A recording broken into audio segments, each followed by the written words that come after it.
歡迎收睇《太陽報社論》，我係陳國安。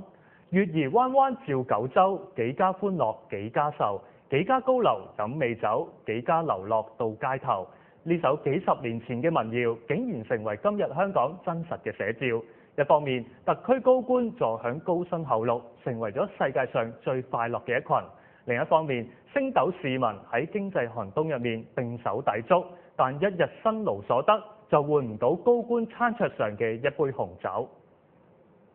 工會組織進行咗一項調查顯示，大多數嘅連鎖快餐店員工舊年嘅平均時薪係不足20.7，最低時薪係16蚊。今時今日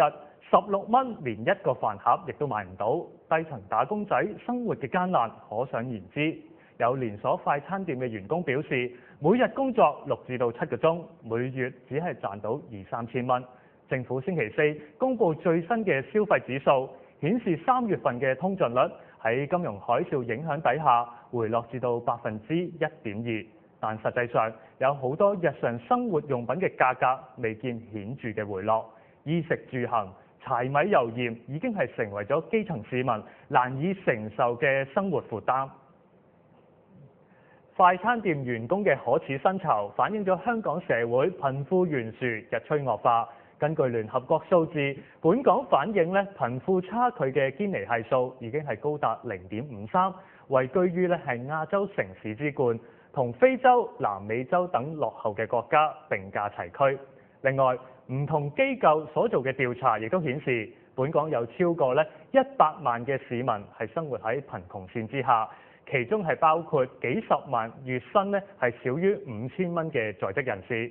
日益嚴重嘅在職貧窮問題已經為安定嘅社會埋下咗極大嘅危機。必須強調嘅係，呢啲基層市民嘅苦況並非係因為懶惰而起㗎。即使只能夠係賺取接近綜援嘅微薄收入，佢哋仍然肯自食其力，令人佩服。但係特區政府對此就袖手不理，就令人非常之憤怒。多年嚟，港府對低收入嘅打工仔嘅唯一人證，恐怕只有前年推出嘅跨區交通津貼。只可惜呢個計劃除咗資助金額過低之外，更加係限於居於係偏遠地區嘅市民申請，根本係無濟於事。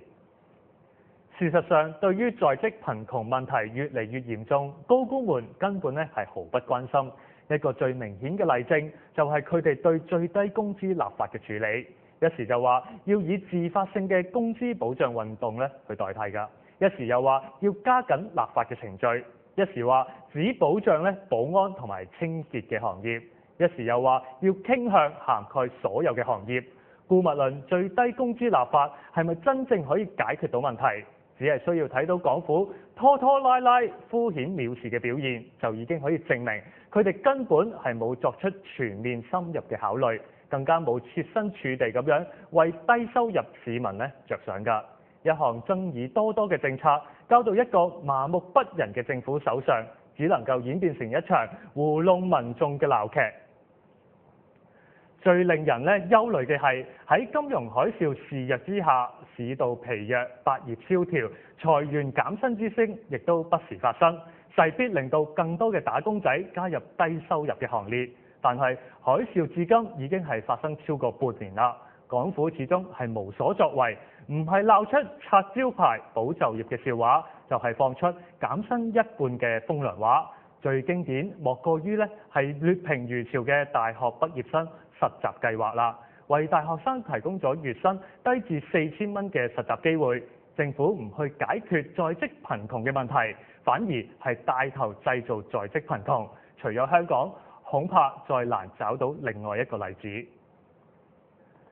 孟子話：70者衣帛食肉，黎民不飢不寒。然而不王者，未之有也。辨別一個政府嘅好壞，其實係好簡單嘅啫。真正能夠為市民着想，令大多數嘅人能夠安居樂業，過上有尊嚴嘅生活，呢一個就係好政府，值得大家支持。否則，即使講得幾漂亮、幾動聽，都係廢話。